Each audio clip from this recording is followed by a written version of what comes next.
Guys আপোনালোকে নিশ্চয় ঊষা অনিৰুদ্ধৰ নাম শুনিছে, কিন্তু ঊষা অনিৰুদ্ধৰ প্ৰেম কাহিনীৰ বিষয়ে জানেনে? আহকচোন আজি ঊষা অনিৰুদ্ধ আৰু অগ্নিগড়ৰ কথাকে পাতো। ঊষা আছিল বানজাৰ কন্যা আৰু অনিৰুদ্ধ আছিল শ্ৰীকৃষ্ণৰ নাতি। ঊষাই পোনপ্ৰথমে অনিৰুদ্ধক সপোনত দেখা পাইছিল আৰু লগে লগে অনিৰুদ্ধৰ প্ৰেমত পৰিছিল। আৰু সপোনৰ এই কথাখিনি ঊষাই যেতিয়া সখী চিত্ৰলেখাক জনালে, তেতিয়া সখী চিত্ৰলেখাই মায়াবিদ্যাৰ সহায়ত অনিৰুদ্ধক ঊষাৰ ওচৰলৈ অৰ্থাৎ এই অগ্নিগড়লৈ, এতিয়া মই য'ত খোজকাঢ়ি ভিডিঅ' বনাই আছো ইয়ালৈকে লৈ আনি দিছিল আৰু ঊষা অনিৰুদ্ধৰ মাজত গন্ধৰ্ব বিবাহ হৈছিল। চমুকৈ এয়া আছিল ঊষা অনিৰুদ্ধৰ প্ৰেমৰ কাহিনী।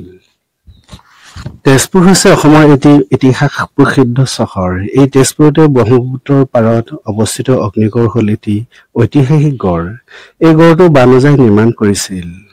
কালিকা পুৰাণত উল্লেখ থকা অনুসৰি বানাসুৰে শত্ৰুৰ পৰা চহৰখনক সুৰক্ষিত কৰি ৰাখিবলৈ গোটেই চহৰখনৰ চাৰিওফালে জুই অৰ্থাৎ অগ্নিৰে বেৰি ৰাখিছিল। সেয়েহে এই গড়টোৰ নাম অগ্নিগড় নামেৰে পৰিচিত হ'ল। বানৰজাই তেওঁৰ জীয়ৰী ঊষাক সুৰক্ষিত কৰি ৰাখিবৰ বাবে এই অগ্নিগড়টো নিৰ্মাণ কৰিছিল বুলি জনা যায় আৰু ইয়াতেই ঊষাৰ কাৰেং আছিল। ঊষাৰ প্ৰেমিক অনিৰুদ্ধক ইয়াতেই বন্দী কৰি ৰখা হৈছিল বুলি লোকবিশ্বাস আছে।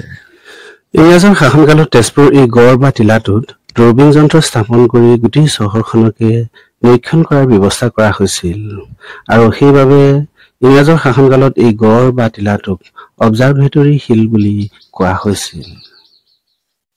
1928 চনত পদ্মনাথ গোহাঞিবৰুৱাদেৱে তেজপুৰত ব্ৰহ্মপুত্ৰৰ পাৰৰ এই টিলাটোত এখনি উদ্যান প্ৰতিষ্ঠা কৰিছিল আৰু পাছলৈ ইয়াকে পদ্ম পাৰ্ক নামেৰে নামাকৰণ কৰা হৈছিল আৰু কালক্ৰমত ই অগ্নিগড় উদ্যান নামেৰে পৰিচিত হ'ল।